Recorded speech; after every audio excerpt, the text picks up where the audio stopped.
हुआ बहुत कुछ है, बहुत कुछ पूरा कि तुम्हें जॉब लगनी है। और अगर गलती रात तक मेरी कमर इतना दर्द करती थी, मैं सोचती तो भाई एंजॉय कर लो तब तक। इस बार अक्टूबर में मैंने दिवाली की सफाई करवाई है। भाई मेरे औरतों की, बूढ़े लोग कहते हैं कॉन्फिडेंस डाउन होता है। तुम मुझे एक बात बताओ, तुम तब।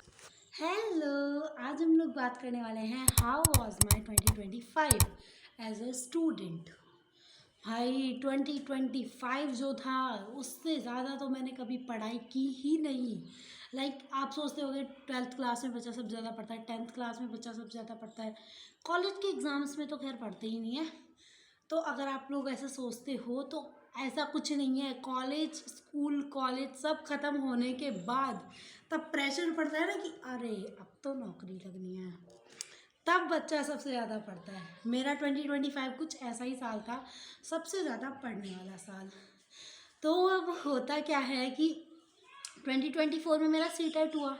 अब जनवरी से ही जो है वो मेरा 2025 बहुत अच्छा जा रहा था, बहुत अच्छा, मतलब मैं सही चल रही थी, सही पढ़ाई चल रही थी मेरी। तो मैंने ये बना लिए छोटे छोटे से कैलेंडर कैलेंडर कैलेंडर मैंने बना लिए, ठीक है। अब मैं इन सबको पढ़ के आपको बताऊंगी। मैंने इन सब पे देखो ऐसे डाला हुआ है कि किस डेट को जो है मेरा कौन सा रिज़ल्ट आया और मैंने कौन सा एग्ज़ाम जो है वो पास किया, वो सब कुछ मेरे इसमें है। 2025 मेरा पढ़ते रहने का साल था और पढ़ रही थी मैं, तो फिर मुझे रेनफोर्समेंट भी मिल रहा था। कैसे मिल रहा था? रिजल्ट आ रहे थे, जैसे जैसे मैं पढ़ती जाती थी रिजल्ट आ, एक एग्ज़ाम दिया अगले का रिजल्ट आ गया, पिछले का रिजल्ट आ गया। ऐसे जो है वो मेरा 2025 चला।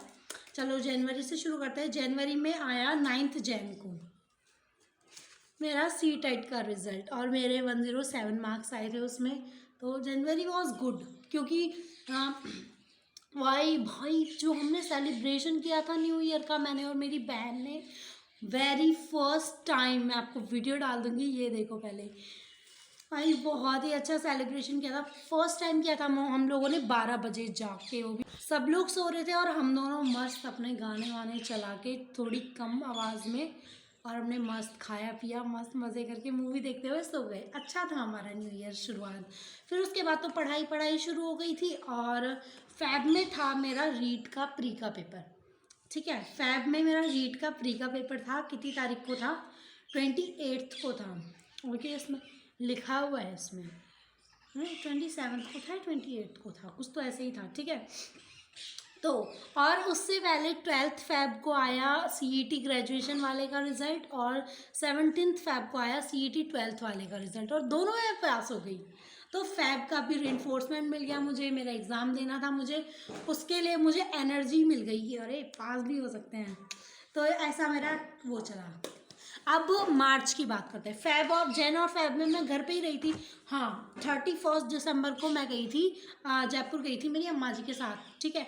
और 1 जैन को मैं आ गई, मतलब 31 हो, मतलब कि 31 ख़त्म होने से पहले और 1 जैन शुरू होने से पहले मैं आ गई, और फिर हम लोगों ने पार्टी की थी। तो फैब में भी मैं कहीं नहीं गई, जैन में भी मैं कहीं नहीं गई, मार्च की शुरुआत में ही, क्योंकि मेरा फैब में पेपर ख़त्म हो गया। और फैब में मेरा पेपर ख़त्म होने के बाद मैंने शुरू किया ये काम। और फिर उसके बाद हम 5 मार्च को गए हैं, और उसके बाद हम 5 मार्च को गए हैं बरसाना। वेस्ट हो गया पूरा का पूरा। हमने सोचा था, हमने तो क्या, मैंने सोचा था कहाँ कहाँ घूमेंगे, लेकिन बस हम अम्मा जी को दिखाने के लिए गए थे। और वो ड्राइवर इतने, बहुत गुस्सा आता है मुझे। मैंने कितना कुछ सोचा था कि मैं क्या क्या करूँगी बरसाना जाके, और कुछ भी नहीं हुआ। बस हम दिखा के हॉस्पिटल से वापस आ गए उधर से। खैर, फिर उसके बाद 10 मार्च को मैं नानी के घर गई थी, और 3 को मैं वापस आ गई। नानी के घर में काफ़ी सालों बाद गई थी, तो मार्च का ही हो गया। घूमने गई लेकिन कुछ भी फ़ायदा नहीं हुआ, घूमने तो मार्च में गई थी मैं। ओके, फिर उसके बाद मेरी इंटर्नशिप भी एंड हो गई थी। ये जो मैंने सारे एग्ज़ाम पास किए हैं, सारे मैंने इंटर्नशिप के बीच में पास किए, और उसके बाद से कोई एग्ज़ाम पास नहीं हो रहा है मुझसे। अप्रैल में मैंने कुछ ही दिन काटे हुए, क्योंकि अप्रैल में मैं बाकी दिन जो है वो मेरे हॉस्टल चली गई थी, क्योंकि मेरे कॉलेज के क्या बोलते हैं, इंटर्न एग्ज़ाम थे। कौन से एग्ज़ाम बोलते हैं? इंटर्न तो उसको बोलते हैं ना, इंटरनल एग्ज़ाम, मेरे कॉलेज के इंटरनल एग्ज़ाम थे, तो मैं हॉस्टल चली गई थी अप्रैल में, तो अप्रैल के बाकी दिन मैंने काटे नहीं। फिर मैं मई में आ गई थी हॉस्टल से वापस, and May was so so so good for me. मई में ही मैं पहली बार जयपुर गई थी, पहली बार नहीं, मतलब कि मई में ही मैं जयपुर गई थी, एंड मतलब इस साल में पहली बार। और मे वॉज गुड, और मेरा रिजल्ट आया मे में रीट प्री का, जिसमें अनएक्सपेक्टेडली भाई मुझे हमेशा, मतलब जितने मैंने पेपर दिए ना, हमेशा मेरे लाइक नंबर कटते हैं नॉर्मलाइजेशन में, और पहली बार मेरे रीट के एग्ज़ाम में जो है वो मेरे नंबर बढ़े थे। रीट का exam, REET pre was very bad for me, like मैं आपको बताऊंगी, उसके लिए अलग से स्टोरी टाइम होने वाला है तो स्टे ट्यून्ड, अगर वो सुनना है तो। बहुत ही खतरनाक स्टोरी है, आप लोग ना करो, इसलिए बना दूंगी स्टोरी टाइम। एक बार रीट प्री के लिए एग्ज़ाम वगैरह डेट वगैरह आने दो, ओके। फिर हाँ, तो भाई मई में भी कुछ नहीं, मई में, हाँ मई में फिर मैंने पढ़ाई शुरू कर दी थी, रीट मेंस की सेकंड ग्रेड की पढ़ाई शुरू कर दी थी। और मैंने मई में पहली बार अपने राजस्थान जी के वगैरह के नोट्स वगैरह बनाने शुरू कर दिए थे। जून में भी मैं बुरे तरीके से लथपथ होके पढ़ी थी, बिल्कुल कुछ भी नहीं किया जून में। फिर उसके बाद आता है जुलाई, जुलाई में भी मैंने कुछ भी नहीं किया, और जुलाई में यू नो व्हाट, मेरी यूनिवर्सिटी एग्ज़ाम हो गए थे 26 को, और मेरे फाइनल एग्ज़ाम्स थे जब 26 जुलाई से शुरू हो गए थे। और मैंने यूनिवर्सिटी के लिए कुछ भी नहीं पढ़ा था, कुछ भी नहीं। जो मैंने सीरीज़ लाई हुई थी, सीरीज़ से पढ़ी थी मैं, सोचो 4th ईयर में जो मैंने सीरीज़ लाई हुई थी, वो एग्ज़ाम से एक दिन पहले की। एग्ज़ाम के बीच में देखो गैप हैं थोड़े थोड़े, जैसे ये है, ये बीच में जो गैप है ना, इनमें पढ़ी थी बस मैं। बाकी पूरा मैं सेकंड ग्रेड का ही पढ़ रही थी। बिल्कुल बुरे तरीके से मैंने लाइब्रेरी वगैरह भी जाना शुरू कर दिया था। सब लोग, मतलब मैं समझ रही थी पढ़ना कैसे, और मुझे मतलब पहली बार मुझे पता चल रहा था, अच्छा ये चीज़ है, मतलब जो मैं पहली बार जो मैंने पढ़ा है ना, जो मैंने newest knowledge of the year जो मैंने ली है, जो मैंने जाना है राजस्थान के बारे में, वो पूरा का पूरा मैंने मई जून जुलाई में जाना है। अगस्त में मेरा यूनिवर्सिटी एग्ज़ाम जो है वो ख़त्म हो गए थे अगस्त में, और यूनिवर्सिटी एग्ज़ाम ख़त्म होने के 6 दिन बाद मेरा पटवारी का पेपर था। पता नहीं मैंने फॉर्म क्यों भरा, मे भी, मतलब मुझसे सब लोग कह रहे थे कि फॉर्म भर देना, और फिर मैंने PYQ देखा और मुझे लगा यार भर देती हूँ, कोई नहीं, मैथ वगैरह तो मेरे बस की है नहीं, पर ठीक है भर देती हूँ, जीके वगैरह सही आएगी, मेरी प्रैक्टिस हो जाएगी कि मैंने जीके में कितना किया। एंड थैंक गॉड मैंने ये वाला पेपर भर दिया था, क्योंकि इसके बाद मुझे आइडिया लगा, हुआ नहीं मेरा, क्योंकि मुझे पता था नहीं होने वाला है, मैथ साइंस वगैरह सब आती है इसमें, लेकिन हाँ, जो इससे मुझे आइडिया लगा भाई, नेगेटिव मार्क्स वाले जो क्वेश्चन पेपर है वो करने कैसे होते हैं, वो मुझे पटवारी वाले पेपर से आइडिया लगा। थैंक गॉड मैंने दिया, वरना ये जो सारी गलतियां जो मेरी पटवारी वाले पेपर में हुई थी, वो सारी गलतियां मेरे सेकंड ग्रेड वाले पेपर में होती। और मैं आपको ये मतलब बताना चाहती हूँ कि एडवाइस देना चाहती हूँ कि अगर आप सोच रहे हो कि और भी एग्ज़ाम आते हैं तो तैयारी एक की ही करो, लेकिन जो भी पेपर आ रहे हैं उसमें कहीं पे भी आपके उस एग्ज़ाम में कहीं पे भी जीके आ रही है, जो ऐसी चीज़ आ रही है जो आप पढ़ रहे हो, तो एग्ज़ाम पक्का दो, भले ही उसका कुछ भी हो। जैसे इसमें मैथ साइंस भी थी, तो मैंने मैथ साइंस पढ़ी नहीं, लेकिन मैंने एग्ज़ाम दिया था just to check my GK, तो उससे क्या है, आइडिया लगता है आपको एग्जाम। भाई लोग कहते हैं कॉन्फिडेंस डाउन होता है, अब तुम मुझे एक बात बताओ, तुम तब पहले से ही मान के चलोगे कि नहीं होने वाला है इस एग्जाम में, इसकी मैंने तैयारी ही नहीं की है, तो उसमें कॉन्फिडेंस डाउन होने वाली चीज़ कौन सी है। बस तुम अपने उसी चीज़ को नॉलेज करो, एक्नॉलेज करो कि तुम्हारे जीके तुमने पढ़ी हुई थी और जीके के तुम्हारे इतने क्वेश्चन सही हुए हैं, बस ये चीज़ एक्नॉलेज करो ना, और उससे कॉन्फिडेंस बूस्ट होता है कि आपको पता चलता है कि अरे इतना ऐसा एग्जाम आता है, बस चिल। लेकिन ये रीट वाला जो पटवारी से बिल्कुल ही डिफरेंट था। खैर, फिर सितंबर बड़ा क्रेजी टाइप था। सितंबर में मैं, हाँ सितंबर में ही था। देखो मैंने सितंबर कितने बुरे तरीके से काटा हुआ है।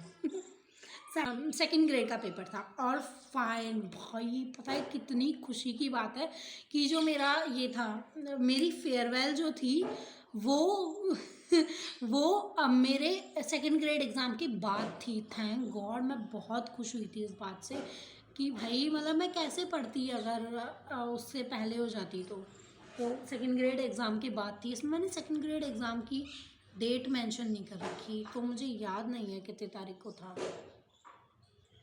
आई गेस सितंबर में ही था।